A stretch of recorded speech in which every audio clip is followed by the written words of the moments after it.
Welcome back to Even Tacos Fall Apart. I'm MommaFoxFire, and today's episode is a blast from the past recorded way back in 2021. We're diving into a topic that is both gritty and incredibly important, and that's poverty, disability, advocacy, and game development related to those things. We often hear sanitized narratives about overcoming adversity, but today we're getting pretty real. We're pulling back the curtain on the complexities of navigating life with disabilities in a system that often feels designed to trip you up rather than lift you up. My guest today, Rene Joy, brings a wealth of experience and passion to the table. She's not just talking about these issues, she has lived them. And her journey is a testament to resilience, creativity, and an unyielding commitment to making meaningful change in the world. In this episode, you'll hear Rene's personal insights into how her own experiences with poverty and with disability have shaped her advocacy work. She doesn't hold back as she shares these challenges she has faced and the victories she celebrated along the way. We'll also dive into Rene's innovative project, Budgets and Benefits, which is a game designed to empower individuals with disabilities to navigate the labyrinth of social services and advocate for themselves effectively. It's a, pun intended, game changer because it not only educates, but it also empowers players with the tools they need to navigate bureaucratic hurdles. Beyond the game development, this episode is about dismantling misconceptions. Rene tackles head-on the myths surrounding disability benefits and sheds light on what true advocacy looks like in practice. It's not just about raising awareness, it's about demanding systemic change that respects and supports every individual's right to dignity and autonomy. Whether you're personally impacted by these issues or just curious about how you can be a better ally, stick around for this conversation. Rene's story will challenge your perceptions, inspire your advocacy spirit, and maybe even spark some ideas for how you can make a difference in your own community. As always, I encourage you to come find me on social media, share your thoughts, and join the conversation. Your voice matters, and together we can create a more inclusive and compassionate world. But that's enough from me. Let's get to it. Grab your favorite cup of tea or a glass of wine, find a cozy spot, and join me in this enlightening conversation with Rene Joy here on Even Tacos Fall Apart.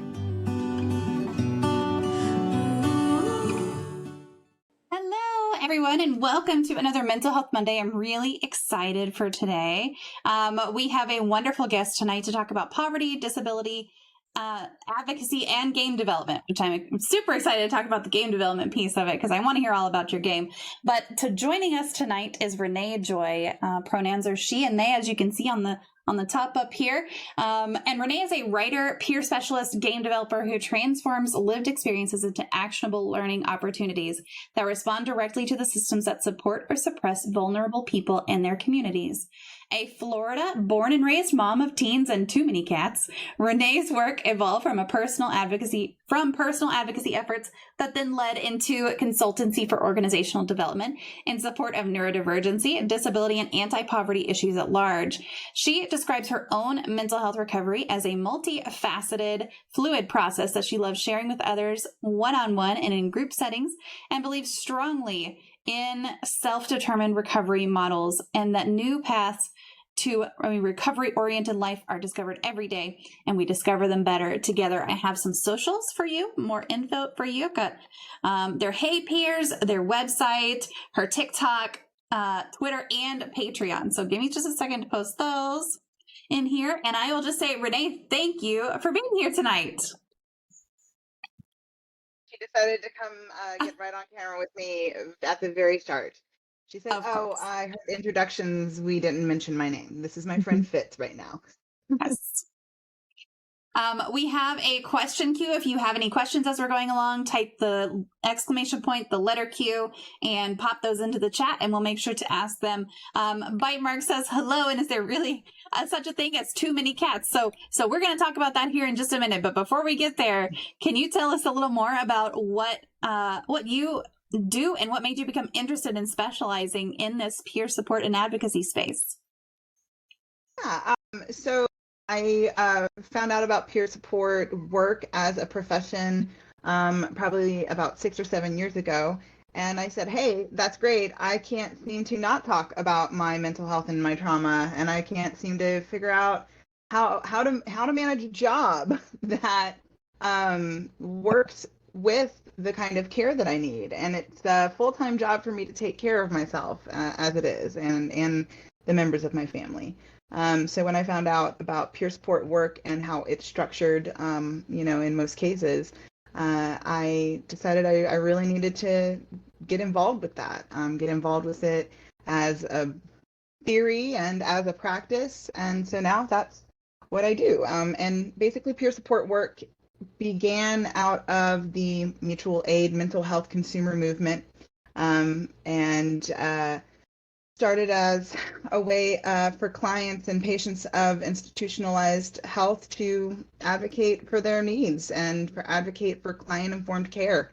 And it's developed over the decades since then to something that spans, I think, a lot of uses from the strictly clinical behavioral healthcare setting to the more organizational, structural, how to get along with your coworkers kind of applications. And you'll find me ping-ponging around that spectrum every which way I can. I find the work very meaningful, and I'm really glad to be in a space that supports it and to bring support to your space as well. So thanks. Yeah, that's I'm always interested in hearing how people got to where they are, and what they're doing, especially in the mental health space, because everyone has a reason, everyone has a story for doing what they do. And it's nice that you come from kind of that personal experience and you're bringing that to other people. I think that that's really, really neat. So we'll go ahead and jump back to Bite's question. And so how many cats is too many? And what is it that you love about cats? And is there anything that you don't love about cats? So in a philosophical answer, there is no such thing as too many cats. In a practical answer, it's how much literal shit are you willing to put up with? That's and right now I'm in way over my head because I have my own household cats, and then it's kitten season 2021, and I recently moved into a neighborhood that has a cat colony that's a bit out of control. So I've fostered kittens many times before. I've opened up my house to fostering kittens for the season, and I'm at critical mass for the critical masses that are dropping from them on the daily. That's my practical answer. But philosophically, there is no such thing as too many cats. And I think what I love about cats is their unique personalities, even if they all have a lot of common traits or, very cat things that they do.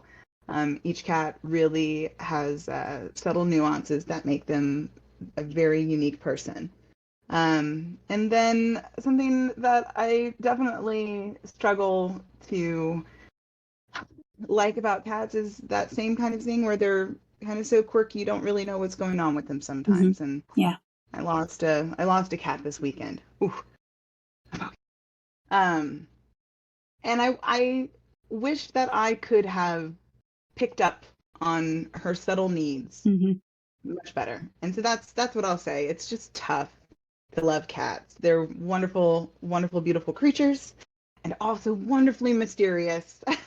And yeah, sometimes, that just means that you really can't take care of them in the way that they need. So that was the problem for my poor Jo, in that she had been a foster failure from my first attempt at fostering kittens many years ago, and had chronic health issues that aged her, unfortunately, too fast.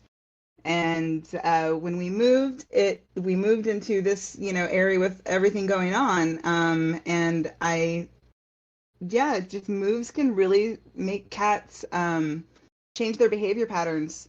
And no matter what, you do sometimes, if you can't get a cat to get comfortable again, then they kind of will just lose interest in taking care of themselves until it's a little too late. And I gotta say, that's the one thing about loving cats as much as I do that kind of winds up biting you in the butt, which you're a friend of the feline as well, so I'm sure you can relate. Yeah, yeah, definitely. And I said this before, but I am truly sorry for your loss. I'm so sorry. I mean, I know that a lot of people, they see like, oh, it's just a pet. Like, no, it's a family member, right? It's, I feel that way about all of my pets. They're family members. So, I'm sorry that you just went through that. Well, and I can never let a good pun escape, considering I'm a peer support specialist, and they're my per support specialist. Yes. So. Yep, absolutely. Yeah. Bite Mark also asks, what is your favorite poem? Ooh, I saw this question coming in ahead of time, and I'm really grateful for it. I actually love poetry as a writer. I'm very rules based, except for when it comes to poetry. That's when I feel like all the rules get to really be broken in very interesting ways. So I will not do the self-centered thing and pick one of my own poems, though. I will pick a You poem. totally could if you wanted. Thank you for the invitation. I've got my chat book right back there. But what I will read is one of my favorite poems that I just stumbled across in another book somewhere. It wasn't even a poetry book. It was just somebody translated a poem that they liked. So this one is by Robert Desnos. Is it okay if I read it out loud? Absolutely. Yes, Okay, please. So, excuse me. Robert Desnos, I have dreamed so much. I have dreamed you so much that you no longer feel real. Is there still time to reach your living body and to kiss your mouth, cradle of the voice I love best? I have dreamed you so much that my arms, used to holding your shadow across my chest, might no longer reach around the shape of your body, and that before the haunting that's ruled me days and years, I'd surely become a shadow too. And oh, the calculations of my heart. I've dreamed you so much that it might be too late to wake. I sleep standing, my body exposed to all manifestations of life and love for you, the only things that count for me today. But I can less touch your face and your lips than the first face to come my way. I have dreamed you so much, walked, talked, slept with your ghost so much, that there may be nothing left to do than to become a ghost among ghosts, and a shadow 100 times more shadow than the one who wanders around the sundial of your life. Wow. That's a great one. What's the name of that one? I have dreamed you so much, and it's originally written in French, so you'll find a lot of different translations, and that's just one of my favorites. So. Oh, that's perfect. That's perfect. Yeah, I love that. Thanks for asking the question. That is her top favorite question to ask people on these Monday streams is what's your favorite poem? We've gotten, I don't know that we've gotten the same one twice. I mean, it's been such a wide exposure to a bunch of different things that personally I never would have read. Probably I never would have heard that one if you hadn't brought it up. So favorite. Yeah. So what's one of my favorites? So so my favorite, I actually have a command for this because I always forget the link and I always forget the name, and so I cheated and put in a command for the one that I like, but it's the Don't Kill Yourself Today by Hannah Danes. And I don't know that I can read it out loud without crying. But I was like stimming myself so that I could. Yes. Yeah, I mean, but it starts off, so the first line is don't kill yourself today because your Netflix free trial still has a week left. Don't kill yourself today because no one else will finish off the chicken in the fridge. And it just goes through and it's like, yeah, you're going to be missed. Yes, your friends will be sad. Like everyone knows it's a permanent solution to a temporary problem. Like all of those are the things that people say. But it's like, whatever reason you need to pick, just make it to tomorrow. Like, because you want a pumpkin spice latte. Like those are all, and it goes, I mean, it's a decently long poem.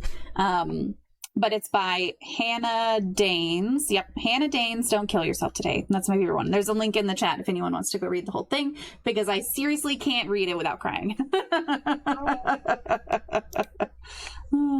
So, but that one's a great one. And Bite said, I just like poetry. I feel like a person's favorite poem shows a lot about them. I agree with that. favorite poem. What is your favorite poem? See, I think we've talked about this before, but my brain is full of things that I don't remember until they are brought up again. So, listen to the Mustn'ts. I did know that. I did know that. That's a good one. So it's a Shel Silverstein one, and it's I'll find a link to it. I think it's on Goodreads. Oh, yep. I've got a screen over here that I'm tippity typing away on yes. for myself, and then, yeah, of course you can give it to your the chat who needs the stuff. Yeah, I can't see the chat, so it doesn't exist a short to me. You have to keep prompting and reminding me that there are people out there. No, it's it's all good. So this one is a short one, and I don't have a problem reading this one. Listen to the mustn'ts, child. Listen to the don'ts. Listen to the shouldn'ts, the impossibles, the won'ts. Listen to the never haves, then listen close to me. Anything can happen, child. Anything can be. And so that one, but I might not. That's so good. I love that one. Here, I'll put this. It's not on Goodreads. I forgot Goodreads doesn't give you like all the words to everything, but so yeah, it's that one. So what do you like to do for fun, and also what do you like to do for self-care? Like to do all kinds of messy arts and crafts, and drink all kinds of teas and coffees, and eat all kinds of pastries. That is like the perfect little moment for me, to make me happy, with good tunes on the radio as well. Absolutely. So anytime that I can break away and paint or make or sketch or just play with arts and crafts of some kind. I made, oh no, thankfully he's too far out of reach. I go live on my TikTok every now and then, and in order to remind me that I have the camera on, I made a fuzzy little character to put on my phone. just as you do. So that's what I do for fun. And then for self-care, so much of what I do for self-care is probably, I don't know that it sounds like self-care, but I really need the reciprocity of like community time for self-care. I think a lot of people think like self-care, let me go be alone and do something. I need a lot of alone time. But I wouldn't call alone time self-care. That's survival. Yeah. That's, I think I actually would like to be around people at all times, but because I cannot survive that, I have to go away sometimes. So for me, self-care is getting to sort of like parallel play with others, like body double with others, while we're just doing our own things. And getting to nap with cats is also a big self-care move for me as well. So yeah, I love that.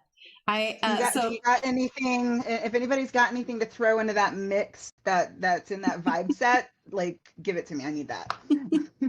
So Tyrion sleeps on my bed. And he used to sleep like right next to my face on my pillow, and I would wake up in the middle of the night and his fur would be basically in my mouth, and he's a long-haired cat, so I'd have to push him off. And I just got a wedge pillow, and he hasn't figured out what the hell to do with it. So he's like, I can't sleep on a wedge pillow. What are you thinking? Like, this is not, get this out of my space. But he's figured out that he can like cuddle right next to my boob, like in my armpit, kind of, depending on how my arm is. And he likes that quite a bit. So I'll wake up frequently with just this hot little cat body right next to me. Yes, so, napping with cats is great. I have one cat in particular. My newest of my house cats is also a kitten rescue from this season. I just rescued him from being stuck in a concrete, planter, crying for his life, right? Oh, so my gosh. The universe gave me a baby. I have to keep him. And so, obviously. Yeah, right. So I attribute this way of rescuing him as the reason why he likes to be squeezed and pressed in blankets as tight and as hard as he can. So there are now like weighted blanket sensory naps with me and a cat, like where we both just need to be like swaddled as tightly as we can. And Oh, that's pretty great to have awesome. I like that. Anyway, I could talk about this could be a cat question. I could segue this into a cat answer at every opportunity, just so we all know. I'm okay with it. I'm okay with that. Absolutely. Hopefully not this next one though. So the next one hopefully is not about cats. But do you have a serial killer or true crime story that fascinates you? I have a fascination with true crime fascination that I don't quite understand, and that I'm trying to explore. In that I've caught myself having the knee-jerk reaction of being very not snooty about it, but like, don't exploit people by having like serial killer stories and true crime stories or what have you. You know, don't do that. That's not nice. But at the same time, I understand the power of storytelling as a way of advocating for change and as a way of making people understand nuances that they will not understand, even if they're reading the most like evidence-based journal report ever, you know? So even though I don't find myself connecting to that method of storytelling as a way of gaining information that is like a viable way of gaining information for me, I'm listening to them. Some of it hits a little too close to home because of how many family members I've had or that have been a victim of a heinous crime or have committed a heinous crime. It's a little too intense for me to be able to process story in that way. But I want to make sure that I'm not like diminishing the need for that storytelling power. I do think there's probably a lot of ways the community can correct itself in how it approaches it, but that's for them to do, you know, with maybe the informed others to help them. I'm not involved enough to even speak on that. But I will say too that I've also caught myself maybe slipping into internalized misogyny about it. You know, like true crime stories, and a lot of that nowadays is very much woman-coded kind of entertainment, or there's just so much about what women enjoy that immediately gets shit upon that I don't want to just like add to that. So I'm really careful to place my perspective in a really personal perspective and not attach it to like the larger discourse around, is it good, is it bad, is it exploitative, is it not exploitative? Yeah. There's no way to simplify that kind of read of it. So I remain fascinated by the power of its storytelling capacity and try to learn from how people are trying to really honor victims and honor the voices of the marginalized people, so that when I'm approaching the work that I do, I'm a white woman talking about welfare. It's very dangerous for me to be doing this work if I'm not doing it very consciously and very well. I can really do a lot of damage if I'm not being aware of the way in which I can characterize other people just by writing some words in a really interesting way. Stories can be very compelling, whether or not they're true or good or helpful. So I want to make true, good, helpful, compelling stories. And so, yeah, I'm really glad for the question. My first reaction to it was like, oh, I don't know, I'm not really into it. But then I'm like, ooh, better check myself. Well, and not everyone is, right? Not everyone is into watching things like I Survived or listening to a true crime podcast or even watching something that's story driven, like Criminal Minds or something like that.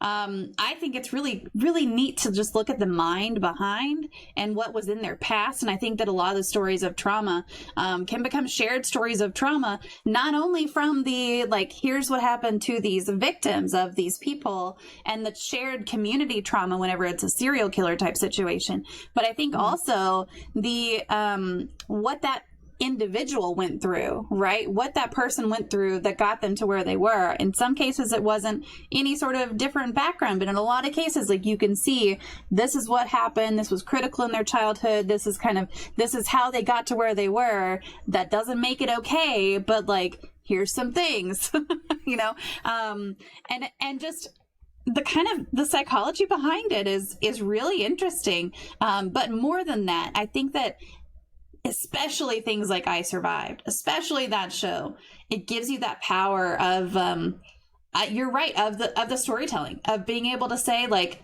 this is this one person's story, and this is what happened to them, and kind of share in that, which I think is really neat. Yeah. And I want to this reminds me, I did watch the one and only season we got of Mindhunter, right? Is Oh that the name of yes, it? With what's his face? The yes. guy who's like a young Carrie Elwes. I can't remember his name I now. don't remember his name But either, but yes, that was a good yeah. show. So, there's just a very unfortunate reality of kittens in my lap who are farting. I'm sorry. Understand. Oh, God. Oh, if I'm pulling faces, not the conversation.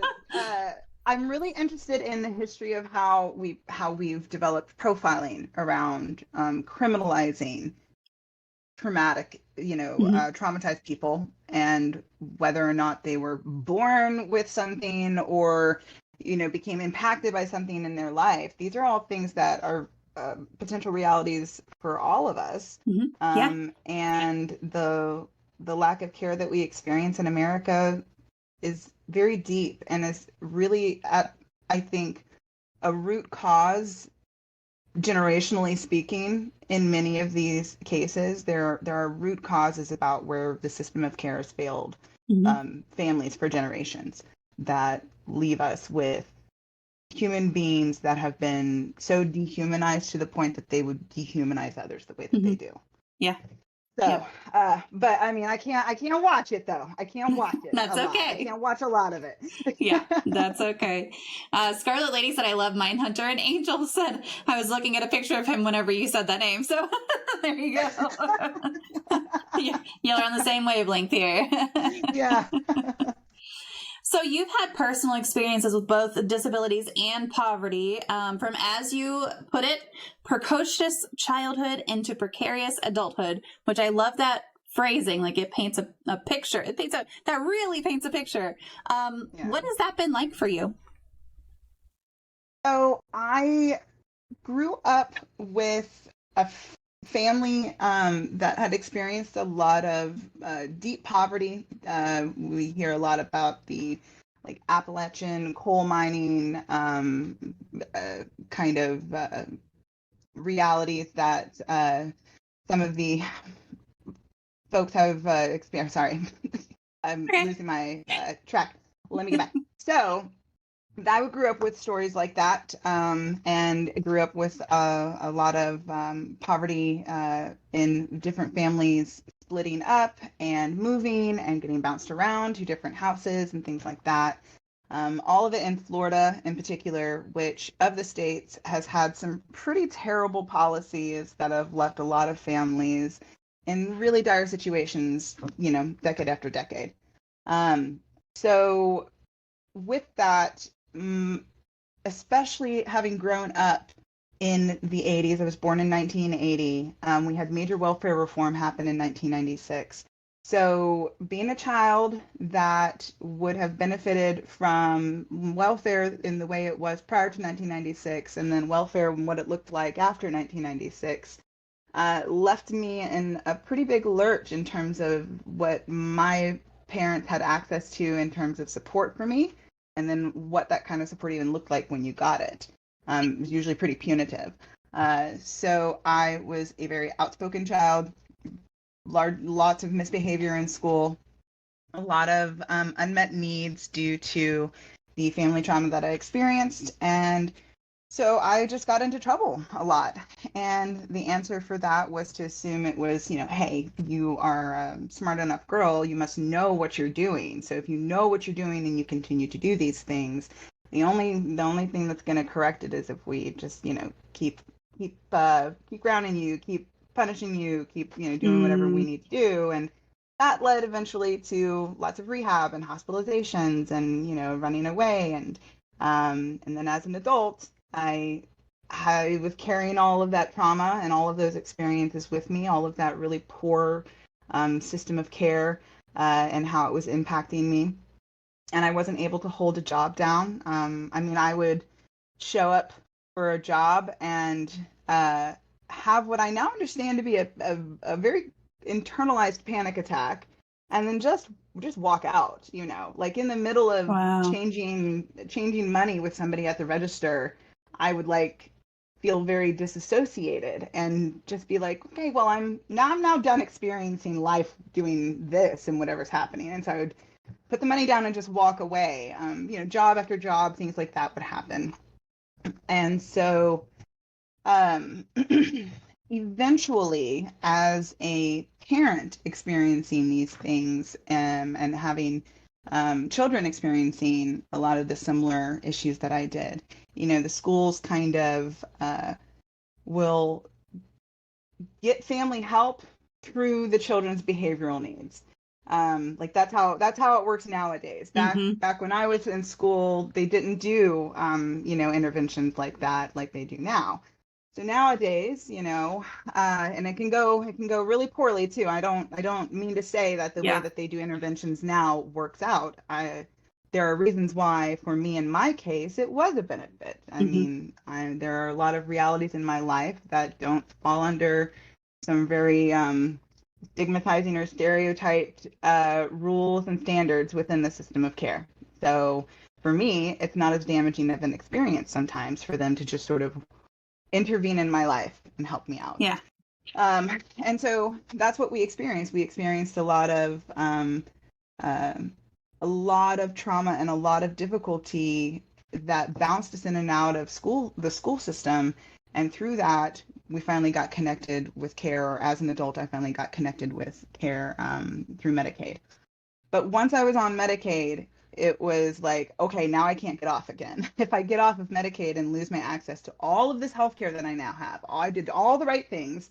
I did what y'all told me to do to be a better parent and a better human being. I went to all the doctors, got all the medication, went to all the therapies, went to all the group things. I'm doing all these right things. But if I lose my Medicaid in Florida, the gap that exists because they didn't expand Medicaid from the ACA would mean that I would be without all of my doctors, all of my medications, all of my access to care and everything else that I needed, and my children too. So that's what ended up spurring me so hardcore into trying to make system changes that do something more than just barely keep us together and barely keep us going. And so that's kind of what brings me to my present day over the past few years. It's been a lot of just, reworking that process, reworking my recovery, and having to stay poor in order to stay healthy in the state of Florida. So yeah. Yeah, I mean, that's an awful reality, and it's unfortunately, I wish I could say it's just Florida, but I live in Texas, and it's not just Florida. Oh my gosh, yeah. So I wish I would have actually looked at. I think I might have known that, but if you're in Texas, you absolutely are dealing with some of those same things that I would say have a systemic or a regional generational impact. We are very much touched by some of the worst possible cases of that. Whatever it is I'm theorizing about that. Texas and Florida are. I know. I know, it's unfortunate. It's such a reality for a lot of people. I think a lot of people don't actually understand that there is such a large gap between what you can qualify for with Medicaid and what you can actually use to support yourself without Medicaid. And if you're in between that gap, you're just fucked. I mean, there's not another way to do any of that. It's so frustrating to be in a space like that. It's awful. And a lot of people are just like, oh, just work harder. Like, okay. Well, and in the case of Florida and in the case of these states that didn't expand, our income limits, like in Texas and in Florida in particular, the income limits for parents of qualifying children, which is the only way you can get Medicaid if you're an adult in those states. You can't get it unless you have children, and your children have to qualify. So parents of qualifying children, our income limits in Florida are stuck at 1996 levels because of the way those laws worked. Yeah. So every year, the gap actually gets incrementally larger because it's going to fix it. Where I have to be poor by the standard of a $1996, not even by the standard of a $2021. Right. Well, Right. how? So Yep. yeah, and then right now, because of the pandemic, for as long as the state of emergency lasts, there's a waiver that allows me to keep my Medicaid even if I earn over the limit. So Mm-hmm. I had a very rare chance this past year to try and like whack-a-mole that like attempt to try and increase my income significantly enough to make it over a welfare cliff fast enough before the state of emergency runs out and the Medicaid waiver, goes away. Yeah. It hasn't quite happened. Right. Hasn't quite happened, but yeah. Yeah. I mean, I wasn't sure of the limits for Texas, so I just looked it up real quick, and it looks like regular Medicaid, the income limit for a single person is $794 a month, and with a $2,000 asset limit. That I can tell is that's actually they'll only get that if they qualify for SSI, because that's the SSI payment amount. Okay. It's $795 is the max amount that you'll get for SSI. So they're saying you can't have more money than your SSI check. And what was it? The $2,000 limit is an SSI limit, and that hasn't changed since the 1980s. That's just crazy for me. I mean, so they've got annual household limits before taxes. For a household size of 2, it's $34,000 income per year. That's actually higher than I was thinking it was going to be. For households with more than 8 people. Okay, so I mean, it does go, they add more income for more people, which is great, but it's insane. Yeah. Yeah, it's insane. Yeah. For one person, it's $25,000. You can't make more than $25,000 a year. That's absolutely batty. I mean, Secret Lady Spider. What? That's someone I follow on Twitter. I am so sorry, Scarlett. I don't know why I just looked over at your name. I looked over at your name and it says Scarlet Lady, and right under it says sadly. And so I was like, I put those together somehow in my head. I don't know what I just did. Scarlet Lady said the school being involved never went well for me, sadly, and it never went well for us either, unfortunately. Right. But for some people, it is truly helpful. I have a coworker. You know what I mean? Like, I could talk whatever some kind of language they needed me to talk.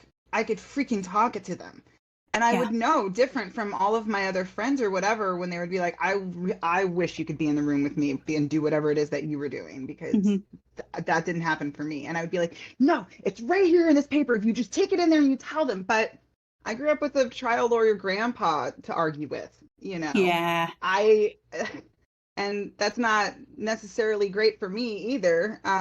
But because when I'm arguing as a not trial lawyer, as if I am a trial lawyer, I get hung up on very quickly. But yeah, that's what I recognize is if you can kind of like pass as educated and neurotypical enough, you can really push your way through a lot of red tape in this system. Yeah. I don't know how many times I have used that let me speak to your manager energy on a welfare call, that like, I mean, and it's terrible. Right. I mean, also you have to get them on your side too. Like you have to use that, like, let me talk to the right person part of it. But then also once you're at the right person, you have to be like, help me help you. Like, let's figure out what is it that you need that is going to also help me, which is hard sometimes to get the right person because those people are overworked as hell. I mean, it's crazy. Overworked, underpaid, Yes. Yes. And And the way that our poverty measures go, they are probably making just enough to not qualify for the very programs they would really realistically benefit for. I never thought of it that way, but you are absolutely right. The level of resentment that happens on the other side of the line, because they're doing their level best, but they're not gonna get the benefit, you know? That's probably exactly true. Bite says, which is dumb because the things that you need to get out of poverty. Yes. Yeah. Like a reliable car. Exactly. Right. You have to make more to get more. And it's just that gap. If there weren't such a gap, like that's the problem, is the gap in between what is livable and what is qualifying. And that gap in between is just, sorry about you. Yeah. It's awful. Laugh for Purpose says, I would really like to see EBT or SNAP be more direct. What I mean is let necessities be able, like toilet paper, soap, shampoo, etc., and maybe not let candy and other stuff be allowed to make up for it. Just my opinion. What do y'all think of that? So, I'll put an opinion out there, and this is my probably conservative upbringing, even though I'm not conservative now. Get out of my business. Give me what I need to live and let me figure out how to live it. Because you need the necessities, you need the toilet paper, you need the soap, you need the shampoo. But if your kid wants a candy bar and there's one time that you want to buy them a candy bar, you should be able to, even if you are living below the poverty threshold. It's something that a lot of people might see as a threshold, or not a threshold, like some people might see as a luxury. And it might be a luxury, maybe, but you're not going to go buy an Apple iPhone with it, like a candy bar, something you're going to get on EBT or SNAP that's going to qualify under that. Could mean the world to some little kid who gets their favorite candy bar at the grocery store. You know what I mean? Yeah, and I'm pretty far on that side with you. And that comes from some of the advocacy that I do around how we get the rules and regulations that we have now. We inherited a lot from the Victorian Poor Laws, and that inherited a lot from consumption laws. And consumption laws come from the rich people telling poor people what they can't wear and eat or have because you can't look like us unless you actually are us. And so that's not what anybody is saying these days when they're talking about this issue. But we have to be careful to not reinforce what's the undercurrent of our system here. So much of that minutia policing would waken that beast in so many other ways that it's not worth it to like fight the battle on Skittles and cake when it comes to SNAP. I do agree that some type of supplement for household items would be very, very beneficial. And if our TANF system, the temporary aid for needy families, wasn't such a complete fucking shit show, people would actually have like a little bit of cash in addition to their EBT benefit. It all goes on the same card. But TANF is a broken shit show. So, that often doesn't happen. Now, in some states whose Medicaid providers are like these third-party kind of insurers who are just contracted to offer Medicaid through their insurance plan. So that's most states these days. Like mine is Stay Well, Florida, and they're contracted to give me my Medicaid the way they do. So a lot of those people now a lot of those insurers will do things like give you an over-the-counter allowance. So my Medicaid will give me a $35 over-the-counter allowance. I log into their online ordering portal and I order $35 worth of personal care products that includes things like diapers, hygiene, toothpaste, shampoo. It can even include mobility aids like walkers and canes, shower stall handles, and other things like that. It's not a great solution because it's a patch on a problem. But if you're in a state and you do get Medicaid, most people don't realize that they might have something like an over-the-counter benefit in addition to their prescription coverage. So I just always tell people, double check, call them up, say, do I have an over-the-counter benefit? And, just keep asking. Yeah. Yeah. And I'll say, so whenever I had my oldest, I was on WIC, which is Women, Infants, Children in Texas. I don't know if that's everywhere, but, and that was very restrictive. I could buy cheese. Yeah. I could buy milk. I could buy like 2 different kinds of cereal. And there were some like baby formula, and I don't even remember what else. I mean, they're 14 years old, so it's been a long time.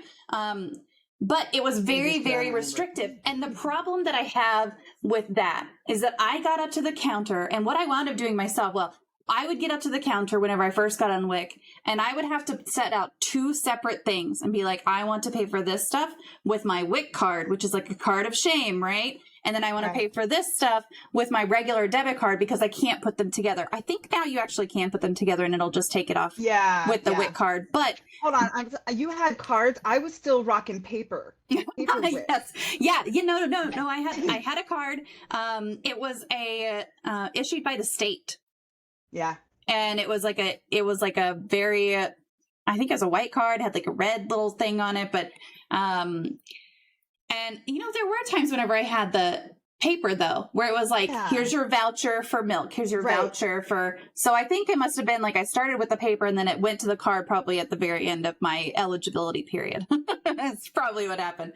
But yeah, and it was just one of those things where it was shameful, to have to separate the things out, the things that I was allowed to get help for versus the things that I wanted, like things like pads and tampons weren't included in that. So if I had to go buy pads and tampons, I had to separate it. Like that's what had to happen. And it was, it adds that element of like, just awful feeling for you, awful feeling for the cashier, awful feeling for anyone behind you in line. Like it's just this awful thing all the way around. And so to have it where you're like, well, you can't get this and you can't get that. I think the biggest problem with that is just that then you're putting this element of shame on people who are probably already feeling a little bit of that. I mean, honestly, that's probably a little bit already there without having to separate things out like that. Bitemark said what I think is universal basic income studies have been done, and giving people just money with no restrictions does way more to help them out of poverty than restricting it. Yep. And Scarlett said poverty has been put akin to criminal, and limit anything enjoyable because they are poor. Yes. And a coffee or a candy bar never kept me poor. Yeah. So the other, I think I want to comment 2 ways on that. So first, the other piece of food stamp history is that it was not originated as a way to help feed poor people. It was originated as a way to make sure farmers in the Depression who couldn't sell their food didn't lack for customers. So it came about because they saw bread rotting and people hungry, and they're like, wow, like it sucks that these people don't have money to buy this bread. Instead of thinking something like, it sucks that, why don't we just give this food to people? They were like, why don't we just find a way to like give them money so they can go buy the food so that the farmers can. So if we want to kind of follow the spirit of the program, we kind of want the benefit to be spent on any kind of food production so that it keeps our food producers producing food. Now we can then say, ooh, it should only be spent on like maybe whole foods for like our agriculture producers. And to that end, many places now participate in what's called fresh access bucks, where if you go to farmers markets with your EBT card, they'll match you dollar for dollar up to $40. Right now, some aren't even limiting it. And it's to help kind of reclaim the benefit to go back into like farm food producers rather than like Skittles and and what have you. And so that's something that like I would love to get more behind myself, but again, then it comes the luxury of having time to prepare raw whole foods into regular meals that feed a whole family that you're not sweating over every single day. Maybe I could like mill my locally grown flour into a cake, but I don't know. Have y'all ever had a Publix cake though? Like a Publix cake that you can buy on food stamps is so good. But yeah, so there's that piece of it as well that, I mean, realistically, most of the people who are complaining about food stamps would actually, if they kind of like thought about the history of it and thought about it from the perspective of a market-friendly practice or whatever it is they might like, would be like, oh, okay, no rules. We give everybody, $500 of food-only money to go and spend on food-only things every single month or whatever it is. They would probably buy into it a whole lot more if they kind of could like click the little clickies a little. Yeah. But that leads me into saying the next thing, which is I do believe there should be universal basic income. Absolutely. What I caution when I'm asked as a consultant about these things, what I caution is that in our current climate, to put all of one person's resources into one program, they're going to be impacted poorly by the tug of war that would go on for decades between how these programs get reckoned. Oh, absolutely. And so that's an unfortunate reality that I can't necessarily throw all my weight behind most UBI ideas, because I'm like, oh, wait a minute though. Do you guys understand? Like, many people that support the SNAP program support keeping it very separate because it's not part of the usual welfare roles and rules and regulations. It's part of the Farm Bill because, again, it's about helping farmers. So they're like super glad it gets hidden in the Farm Bill every year, because then it doesn't get like attacked like Medicaid and Social Security and everything like that. They're super glad that it's like tucked away and as a separate program, which is a strategy move on a game board that that's what you realize happens when the rules are broken. That's a move you make when the rules are broken. And that's the game board we've got ahead of us. So that's why I'm like, yeah, man, freaking UBI would be excellent, but it is not strategically viable yet. Yeah. From my perspective. But anyway. And Kevin also said, I get that. 100% have no issues with that. Been on SNAP in the past myself, here in Cincinnati, Ohio, at a place called Findlay Market. Oh, so this is the same. If you buy fruits and veggies from their vendors with EBT, they double it. So if you buy $10 worth of tokens with EBT, they give you $20. This is a great thing. Would love to see more of that. Yeah, absolutely. Yeah.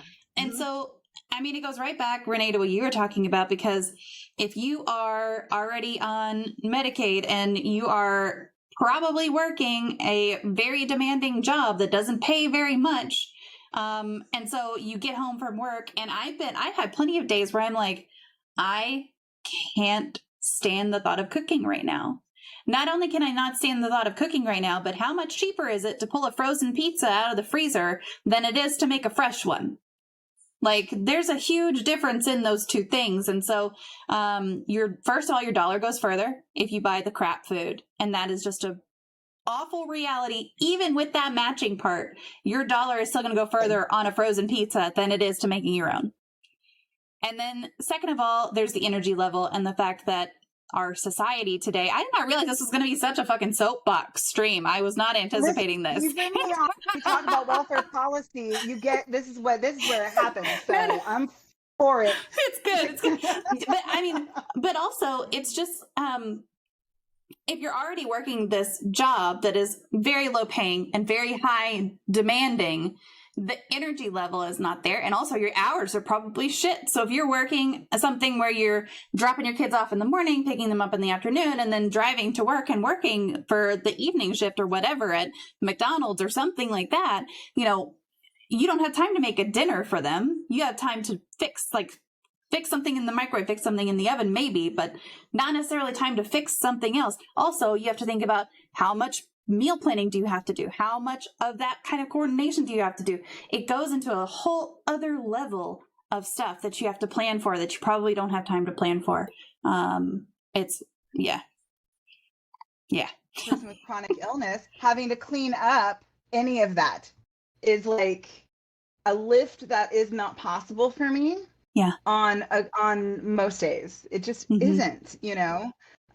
So yeah, there's a lot that goes into this, and to that point too about stretching the dollar, going to a farmer's market and getting a matched dollar for dollar is still bougie farmer's market prices. Yeah. Even with a basically 50% off on this bag of lettuce, it's still $3 compared to my 98-cent iceberg from Walmart. Yeah. So I have that love of how it can be used, but then the reality of the actual impact and the way it gets implemented. So, to that, I don't know if we want to go straight into how I use that for the game that I've made about this, because I was going to say this is exactly what I'm looking to have happen whenever we're running a budgets and benefits campaign, is this exact conversation. Well, let's talk a little bit more about kind of the advocacy piece of it, because I want to make sure that we give that enough space here. So when we talk about advocacy practices, because this will tie into that budgets and benefits piece, but what are some of those advocacy practices for poverty and disability real world? I think I've taken a bit of a guerrilla approach to that, and I'm not sure if I'm using the phrase as accurately, as correctly as I'd like to, but I did not pursue traditional advocacy pathways. I found a lot of nonprofits or a lot of communities really focused on advocacy weren't very safe for me to be in. I have a lot of social anxieties tied around being very specific about the way I communicate with people sometimes, and about how I need to be communicated with. Usually, like, if groups that are focused on advocacy are not additionally trauma informed, and then may speak in certain stigmatizing or stereotyping ways about the folks they're trying to help, I cannot share that space. I just cannot share that space. And that can make it very difficult to do collaborative work with people. So I had to take a lot of time to learn how to practice advocacy with others, and would do so via like online forums more than anything. So I would find, places on Reddit to just start having discussions and start sharing information. I find that is one of the most important advocacy practices, is just having one-on-one conversations with people that you meet in the moment. We like to think these big sweeping collective actions are the only way to make change happen, but I don't find change sustains itself in the wake of a big sweeping collective action. I find a lot of the people wind up kind of lost in the aftermath. So some of the advocacy practices I focus on are kind of integrating into nonprofits and other groups with the purpose of, like, I don't know, helping them reevaluate how they're organizing and structuring themselves around the work, how they're talking about their work, how they're using language to shape their work. Because the way we tell stories is incredibly important. And I certainly don't mean to say we should be tone policing or grammar policing people but when they're telling stories. That's not at all what I mean. Certainly trying to deconstruct a lot of the field, the behavioral healthcare field's language. A lot of that diagnostic language has some unfortunate ways of mischaracterizing the human. Those, I'm sorry, I'm kind of straying because my advocacy practices just aren't very clear. I just show up and respond to something in the moment to the person that I'm encountering. It's not too much of a random person on the street encounter with me, but I will kind of email people at this or that think tank or organization. I will tweet at someone randomly with an intense question about what they're doing and start the conversation that way, and try to turn tides by those individual conversations, one after the other, over and over again. And so that now actually is leading into me having more collective action impact, where I'm speaking to larger groups of people rather than one-on-one. And I'm doing more speaking engagements, like at conferences, at tags, and I'm also spoke with some forums with Code for America and things like that. So doing the small one-on-one work was the brick by brick foundation for doing the next level. And I'm hoping that next level, goes up even more. And the next setting I'll be in is a congressional committee hearing, telling them some stuff behind that microphone. We'll see. And not me or anybody talking about this stuff, but I definitely have a lot to say. So how did you go from your own personal experiences, how did you decide to step into that peer support for others role? What prompted you to kind of get there? Experience of people letting me advocate for myself appropriately, for just hearing me after I would push and push and push for how a certain need of mine needed to be met. And this would often be, telling therapists, like, I know you said that we need to meet weekly, but I can't meet with you weekly, or if they were practicing a certain kind of therapy and it was not beneficial for me, I would be able to just speak to them about that and say that this is not okay.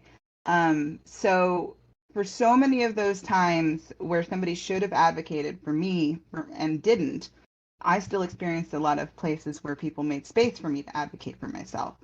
And a lot of people have, I would say, I want this, it sounds shitty to put it this way, but they've kind of humbled themselves. Like when I've shown up waving a finger about something in a fucking mood about it, because I'm so tired and I'm so fatigued by these stupid problems that we have with our system. Like they are so ridiculous the deeper that you get into it. How could you not wake up angry every day about these? So anybody who has just held space for my anger and let me turn it into advocacy instead of it just staying anger, that's really what showed me what other people need and what I want to help other people have. I want to make space for their anger, not for rage. I want to make space for that, like the righteous indignation of like, are you kidding me that you're doing these things? Are you making these plans? You're talking about the policy this way. If you would just sit down and listen to me for 5 fucking minutes, you would not write the policy that way. You would literally not write the policy that way if you just knew, or, whatever it is. So that's what I want. I want to make space for those really painful stories to rise up. Yeah. So, I mean, clearly, I feel like this is a no duh kind of question, but does what you have lived through help you relate to others in some way? And have there been times where your experiences and background have really helped you connect with other people?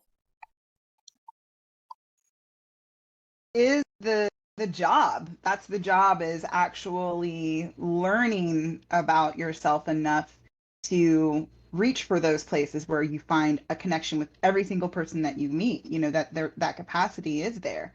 And I think that is something I love so much about the work, is when I'm in a room with somebody, even if there's somebody that has more privilege or more power or more money than me, I know how to recognize lived experience connections. That's part of the training of motivational interviewing and strength-based modeling. I don't care who, I mean, part of the traits of my particular alphabet soup, I don't recognize things like hierarchy very well. So like, it doesn't matter who I'm in a room with, their role or their title isn't going to mean much to me. Just who they are as a person is going to be what impacts how I behave around them. I mean, in most cases, when I'm just with another human being, I understand at least enough about my human experience that I know there's a connection there. I know there's a connection. I've had to learn so that I can trust people again and be around them again. There's a way to make a connection with everybody. And that's been really, really powerful to model that for others and then see them sort of recognize that too, in some of the areas that I've brought peer support work in, where it's needed and necessary. And they're like, oh, right, I also have lived experience. That's really empowering for people to realize that their pain counts, even if they also experience privilege or power, maybe even more so than their pain. Still, it counts. So. Yeah. So after your own experiences with all of this and these social systems, you decided to create a game designed to help disabled people experiencing poverty advocate for the support they need and navigate their system of care. Tell us about Budgets and Benefits. Dun, dun, dun, dun. Well, It's a big buildup for not much material, though. I have to say that. It's okay. If you do follow any of my socials, you'll eventually make it to my like Patreon or my webpage, and you can see a little bit about it there. But as a game, it is styled like a one shot, one day, one campaign kind of tabletop role playing game. I borrowed heavily from my upbringing, longingly looking through my dad's D&D books and not being allowed to play them.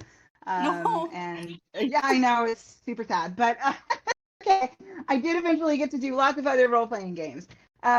So I came to the game piece of the development after trying very hard to play it straight for a while, and just show people how I was using spreadsheets to calculate multiple benefits welfare cliffs because my family was on so many different, and they all had different rules, all measured income differently, all had different cutoffs, and I needed some way to survive on a week-to-week budgeting basis, and know what the months ahead might hold for me. So I kept trying to take this tool that's very real, very functioning, very sophisticated, except for, I mean, it doesn't look sophisticated, but like it was, I did some work on that back end. And I kept trying to take this straight up tool, this straight story of just this like really hardcore kind of thing to different people, different, like, are you my mother? Are you my mother? And nobody was able to really respond to it because it was just so much. It was so complex, and it was so like hard to see like what good could my very specific calculator be for like anybody else. You'd have to deconstruct so much of it. So along the way, I started to try and simplify this tool into something more and more simple every time I came back to it. And eventually, I started to try and use it in different like group settings. Psychosocial rehabilitation classes is what Medicaid calls them, which is when we teach people who have frequent hospitalizations what they need to learn to live life, or what have you. It's pretty condescending setup, unfortunately. But I was really eager to bring the budgeting tool that I had as a coach to folks, where I was like, hey, I'm going to teach you something that's really real for you. Like, this is real stuff. This isn't like making like a budget based off of like myfinances.com or whatever. This is for you. And it just wasn't landing. Like, people are like, I know, but it's so much. So then I kind of threw away all of the one-on-one stuff and just stripped it all down to just a game that we would play around one character. And we'd all kind of like roll dice to make up the demographics of that character, which programs they were on, whether or not they had a job, or if they had children, or, what their vitals were that we would then plug in.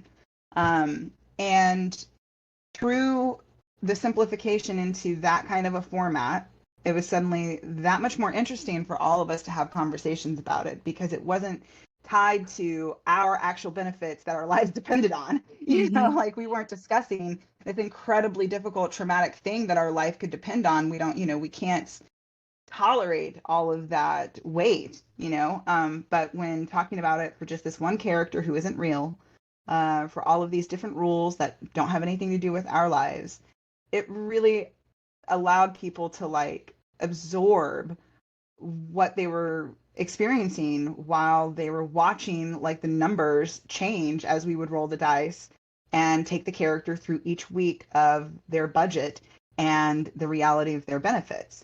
And so that was a game changer for me, where I was like, oh, I've been trying to do this like super clever, smart thing, and no, I just need to like have total fun, just make it total fun. And I should have known that from all of my other work in developing my own self-care, which is based around having fun, because I'm so rules oriented that I don't, give myself the break to have fun. One of the biggest things we probably learn of parents who have children that need care as well is just sit down and play games with them. Just sit down and play games. It cures so much. So that was my big moment of like, oh, okay, it's not a fancy, super fancy tool or whatever. It's a game, which is still fancy. but it's a game. Yeah. So what has the response been to that game so far? How's it been going? There's a lot of interest, and that's really great. I have not been able to match that interest with materials as yet, although I should be able to ramp up into that over the next few months, which is why I went ahead and started up the Patreon and have some more space for it on my website coming up too as well, and we'll be able to share more about it upcoming. But yeah, I've had to take a step back so that I could play games to learn from some of those games what I can use to make this one more straightforward and fun. Because that was the response that I had was like, this is capturing so many complexities and can be used for so many advocacy outlets, which is a great thing. I do want that, but I really do want it for recipients to learn about their own programs too. And so that's still a piece of it that isn't quite clicking, in that it's just so heartbreaking to work through these things for folks, you know? So I really want to find some way to help the recipients who would benefit from the empowerment that they could get from this game, learning about what their rights are and what the rules are and what they can ask and demand for, you know? But there's so much fatigue. So yes, great. I'm glad the advocacy angle is, and the advocacy people are really responsive to it. I need their help making it more accessible for the people who need it most. Yeah, so that's. I'm really thankful that everybody who has either played it or talked with me about it understands the importance of it, even if the complexity is really difficult to grasp. They're like, this is absolutely necessary. So yeah. And you play tested it at tags, right? How did that go? I don't have your presenter. I meant to grab your presenter. Oh yeah. Page. My page, I have not tended to my presenter page in the aftermath of tags. I got a job. That's okay. That didn't last for very long right after tags. But yeah, I play tested it at tags, which was the first time I play tested it as a game form.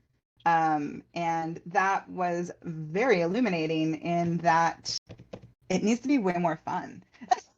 It just needs to be way more fun. And that comes with me having a more understanding of how to make a game more fun in a very encapsulated way, and really tightening the lens on certain things instead of letting the character building and the world building be so kind of like free form.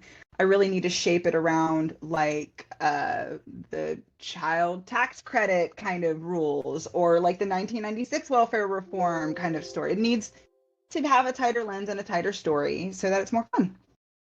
But there's that part of me is like, no, it has to be like super up to date. It has to be super specific to all of the rules straight up, because it has to be a pure functioning tool, not a game. So I just need someone to talk me down from the rules-based thing and have more fun. Yeah, and I mean, things like tags are a great way to do that, right? Because you get a bunch of people, and especially with tags being centered around the therapeutic aspects of things, and also being a bunch of gamers. Look, it's great. It was really awesome. It really gave me the like confidence boost that I needed to understand how messy a game can be to just get it started. Yeah, I'm not someone who feels like things can be messy, and when you start them, everything has to be just so. But it helped me kind of like break away from that. Yeah, absolutely. I will find your. I know I have it somewhere. I'll find your presenter link, and I just opened the wrong thing. And add it to the other links that we have too. But when you set out to create this game and with this idea for this game, you weren't experienced in game design and development, right? How and where did you even start learning? I definitely wasn't experienced in any formal way. My own personal gaming history is very specific to text-based writing games, especially text-based writing games of the early 90s. And so developing plots and storylines for those games is as close as I've gotten to development. And so certainly walking into this idea, I'm very tempted to go deep diving for all of the theory and research about how to develop a game and what mechanics to use. How do you balance it out? How do you just everything just so? I mean, I'm recalling now in some of my earlier research, I've got probably a folder full of a bunch of links about role-playing game mechanics, like just the general breakdown of all the different systems and everything. But that's how I get into it, is I just Google things and have conversations with people and try to figure it out from there. I'm pretty resourceful when it comes to doing things that way, just sort of like smashing things together and pushing it through. Yeah, that probably then led me to looking for like civic tech developers or organizations that were trying to marry the social safety net with the recipients having like access and understanding of how they worked. Because I knew that no matter what, well, this didn't start off as a game. So much of my work that now informs the game comes from all of this deep policy, like I needed to know what was in the program manuals describing every algorithm because I needed my tool to be like pure and functioning correctly. That's maybe not as necessary as a game now. So now I'm trying to find safety tools that help me develop the characterization that we need in a role-playing game. Trying to find anti-racist and anti-ableist ways of talking about these things, because so much of the language that I'm borrowing comes from policy. It comes from the body of work and social work that is very punitive and very wrapped up in white supremacy. So that's a lot of where my game development now is, more in the more on that side of things. I don't know that I'm ever going to get to a space where I can do like the crunching numbers kind of game development on this. So that's where it's like I'm throwing that out into the universe anytime I can. If anybody out there is a super big nerd for game mechanics and comparing which game system acts this way towards this and that and what have you, I need it, because I do need a game system that can account for the impact of disability and something like financials, like resource management, and like health management systems and things like that. So I'll take any suggestions. Yeah, absolutely. I wish I had a suggestion for you, but I do not. Sadly. That's fine. Everyone here already knows probably, but I am the kind of like I'm a technologic black hole. If you want to test something to see if there's going to be a problem with it, that's when you hand it to me, because I'll find the problems with it without even trying. Right. Stuff just goes wrong. Right. Related to anything technology. If you hand it to me, it's going to go bad. So that's not always a good thing, but for me with games, the last time that I was successful at playing a game was like Super Mario Brothers. That kind of like the 8-bit Nintendo. So there's a part of me that kind of makes fun of me for even attempting to make a game, because like you don't even play games. I mean, I like them and I would play them. I just there's just so many things that get in the way of it. But I at least play this game. Yeah, I mean, don't lose that passion, that confidence. It's really important, and that's what it takes to get something like this done. I think that just because you aren't a huge, day in, day out gamer, doesn't mean that this isn't a really awesome freaking passion project. So kudos to you for getting it this far, for sure. What has been the biggest challenge for you during the creation of this game, and what's kind of been your biggest yay moment? Thanks.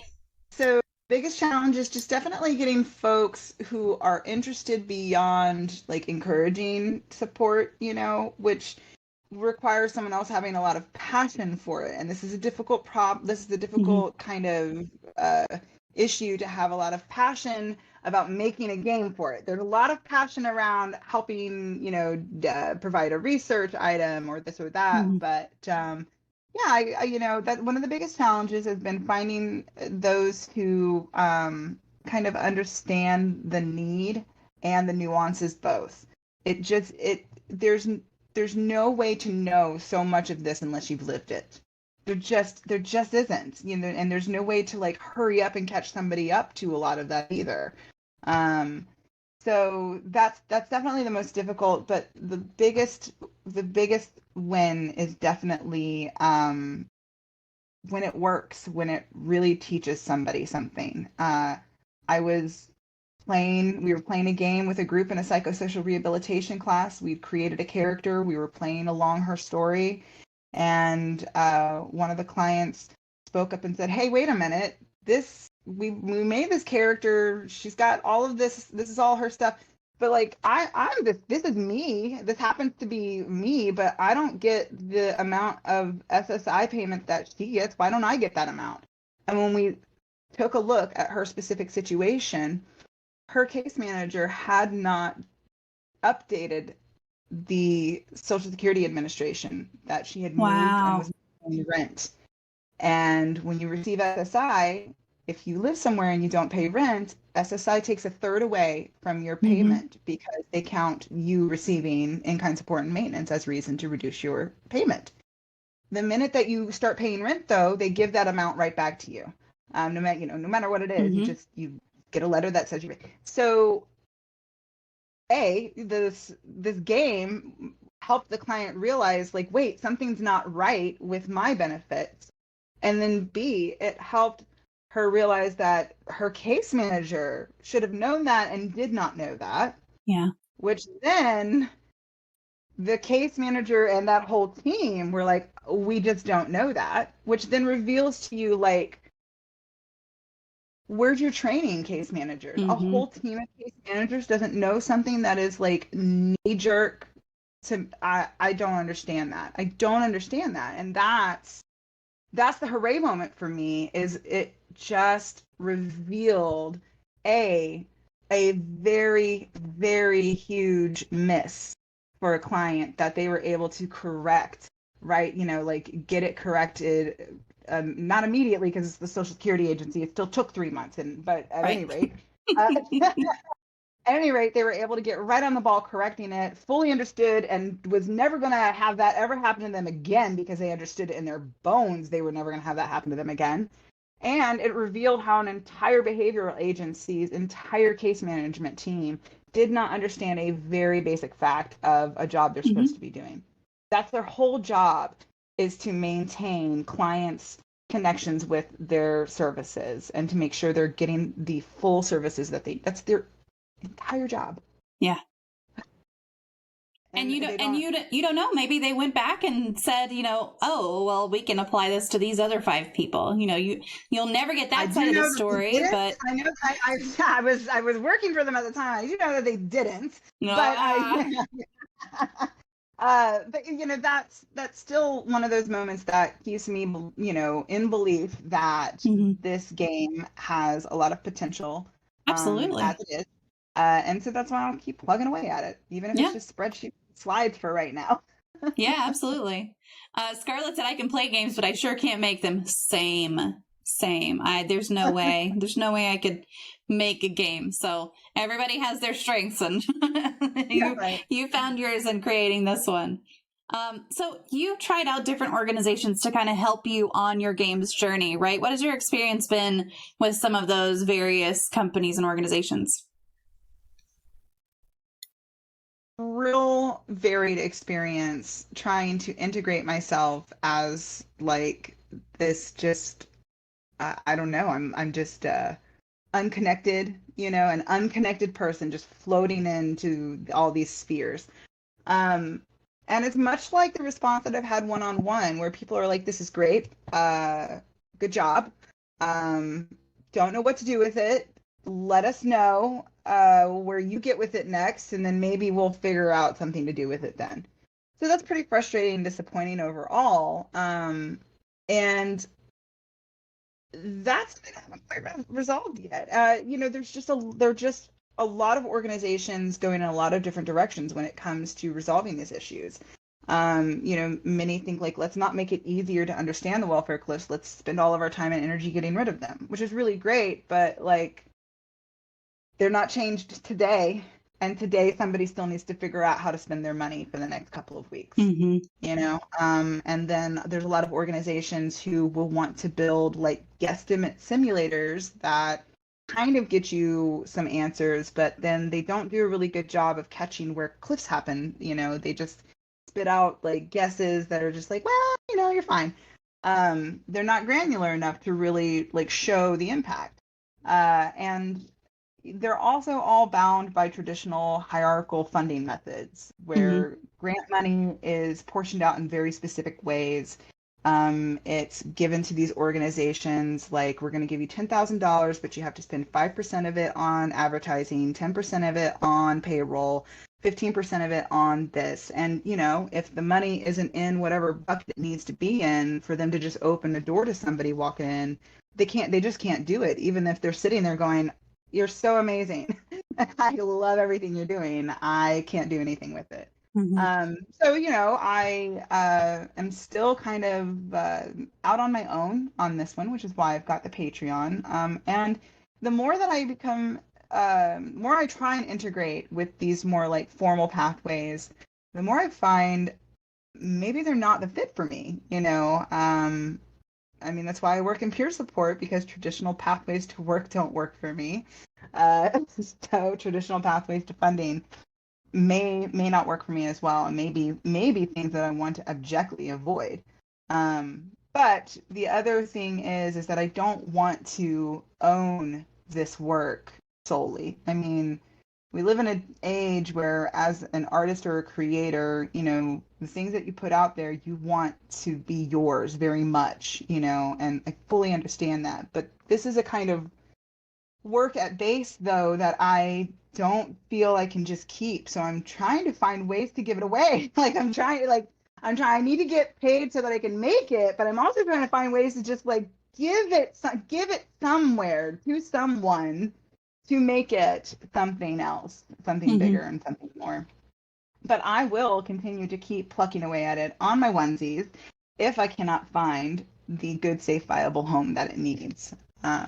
So yeah, I'm really glad for this question, because it's been very difficult. Peer support work stems from a belief that we can still make systemic change. That's why it's on just the other coin flip away from mutual aid, going, no, at scale will always be inequitable. Never make a system out of anything. Peer support's like, no. I think we can still get in there. I think we can still make systemic change.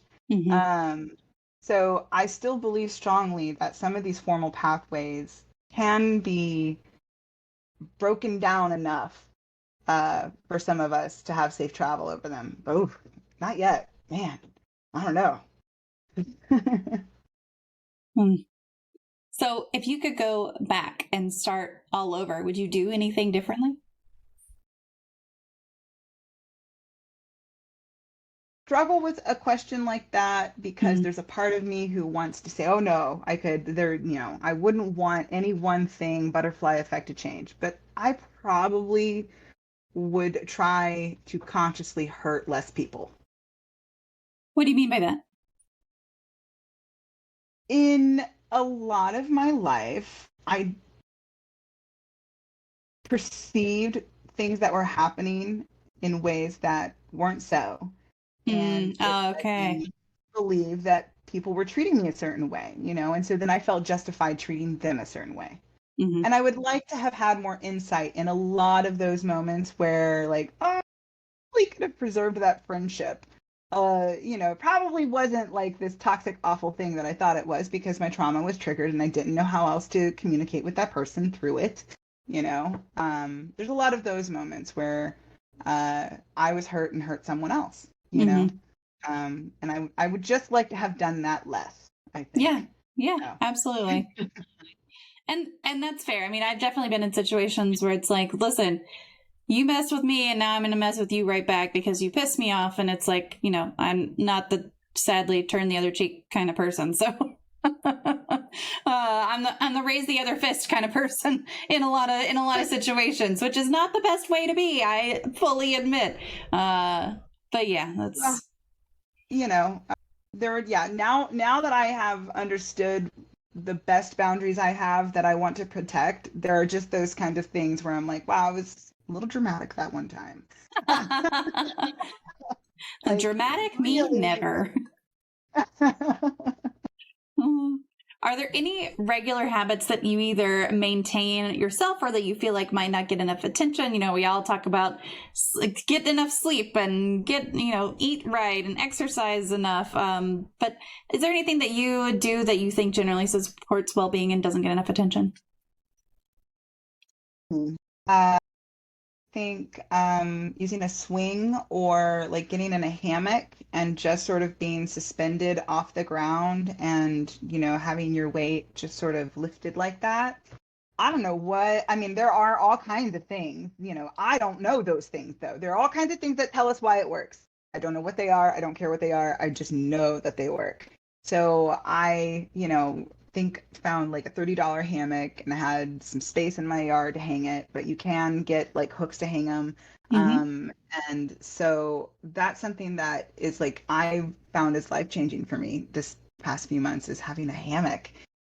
Just for my sense, my nervous system is so shot by trauma experiences and everything else that I go through. So something like a swing that just gets my whole nervous system completely reoriented in ways that I don't have any control over. Chef's kiss. Love it, love it, love it. That's the thing. And then I'll say I have a view on sleep hygiene that is counterintuitive to all of the best practices we're usually taught. I don't give a shit about a normal sleep schedule. Sleep when you need to sleep as much as you want to sleep. I know that's probably not grounded in best practices for health, but it is more about the embracing the power of rest. And this is work that comes specifically from somebody I follow on Twitter. Her handle is called the Nap Ministry. And in her work, she promotes rest as reparations for Black people, and then of course, for every other as an anti-capitalist move to just sort of reclaim rest and reclaim the space to move slowly and to move thoughtfully and to move with purpose. And I don't want to speak too deeply on her work as if I'm taking it, but it's been something that I embrace because napping is something I must do in order to stop my brain. I cannot manage to not nap. It's a need that I have to answer to let my brain cool down. I have a high fast processing, doing lots of stuff, really shitty fans. Like just like somebody kind of blowing on my CPU, and that's as good as it gets sometimes, So I have to shut down because so many times, even when I start right back up, I'm going to overheat the minute that I'm awake again.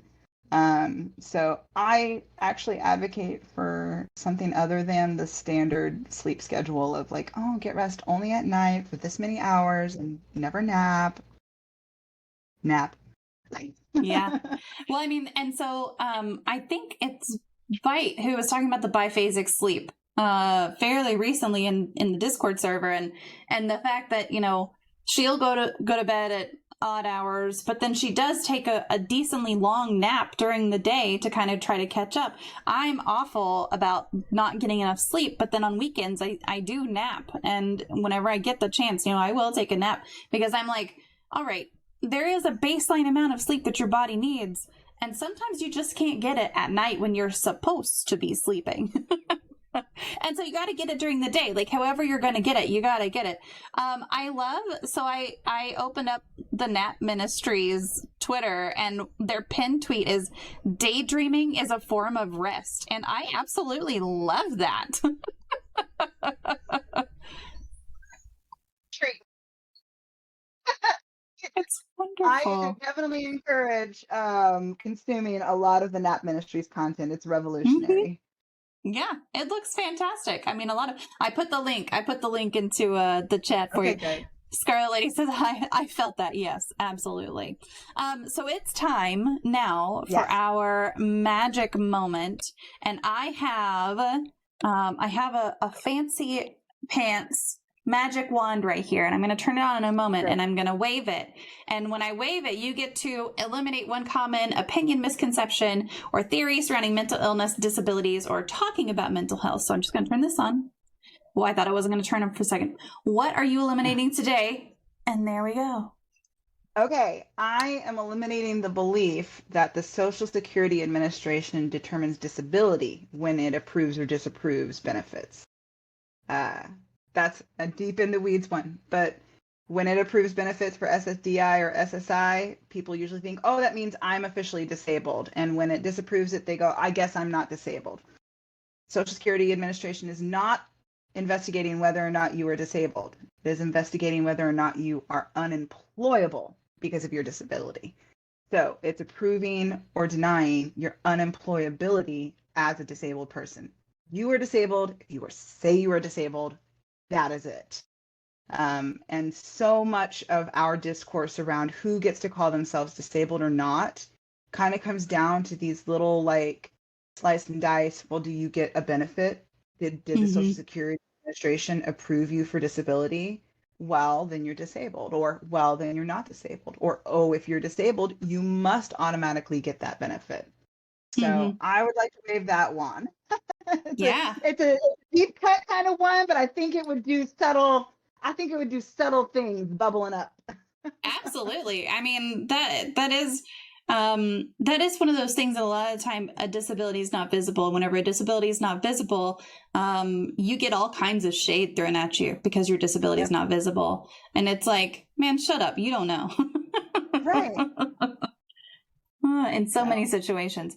Well, I'm going to open up chat. If you guys have any other questions, please go ahead and pop them in there. And then Renee, I'll just open it up to you and see if there's anything we didn't talk about or any resources you want to throw out there. I will post your links again. And I added your tags page to that. So let me post those links one more time. And then I'll just say, talk about whatever you want to talk about. Thanks. I'm really always glad for an opportunity to talk about welfare policy, particularly because it can get so contentious and people are like, well, we can't talk about politics because we can't get along. We still have to talk about policy sometimes, and these are very important policies to talk about. So I'm grateful for any kind of space about it. I mean, I definitely have a lot of strong opinions and a lot of I'll pull out a quote from somewhere to back it up too, but I'm always interested in hearing what other people's ideas are about what a social safety net should look like. It is up to us to kind of understand, what our lives and our communities need, and to try and communicate that, upwards as best we can to make these improvements that impact us coming back down the pipe again. So I just always welcome anyone to reach out to me if they've got ideas or if they've got stories that they think would make a really interesting scenario to sort of test through or play test through. I want to be careful to not appropriate anybody's intellectual or creative property or their personal stories. So to that end, I would be pursuing that kind of a connection with anyone very carefully. Especially when it comes to like just, anonymizing any kind of pieces or maybe just using one part of that story rather than the whole thing. Not trying to have anyone feel like they're Kramer selling all of his stories to Jay Peterman. But I do love to listen to what others are going through. So. Yep. So you can reach out. There's a bunch of different websites: Twitter, TikTok, Patreon, Hey Peers. All of those. I don't know if your tags page has contact information. It probably does, but it's very bare bones. God bless him for being patient with me while I have not updated that. And Yeah. I haven't updated mine on there either, but I mean, I did send them like everything beforehand. I was like, here's all my stuff, here's all my links. So I actually don't know that I've gone to my own presenter page. Tags. That's probably awful because I've been to so many other people's, but yeah, I haven't updated anything either. So we're in the same boat. Okay. I won't feel guilty. Not at all. Okay, well, thank you very much for joining us, chat. Thank you for the questions. Thank you for the engagement. I will be back in just a little bit playing some Minion Masters in RuneScape. Rene, thank you so much for being here today. I really appreciate you taking the time out to talk to us. All right. Thank you for having me. I really appreciated the time. Have a good one, everyone.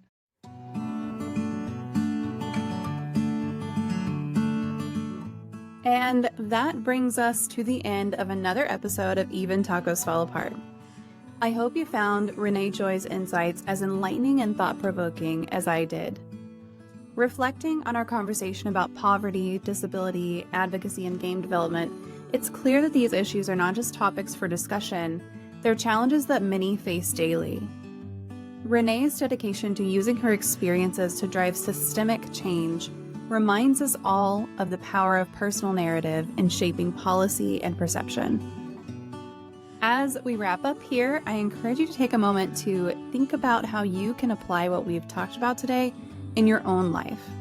Maybe that's advocating for more accessible spaces in your community, supporting local initiatives that empower individuals with disabilities, or simply challenging stereotypes when you encounter them.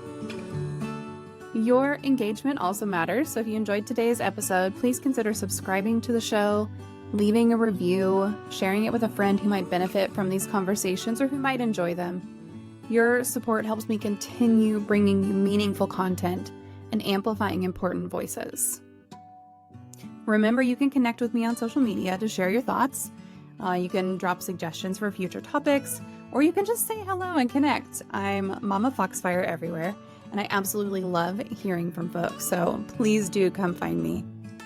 Thank you so much for tuning in. Until next time, take care of yourselves and take care of each other.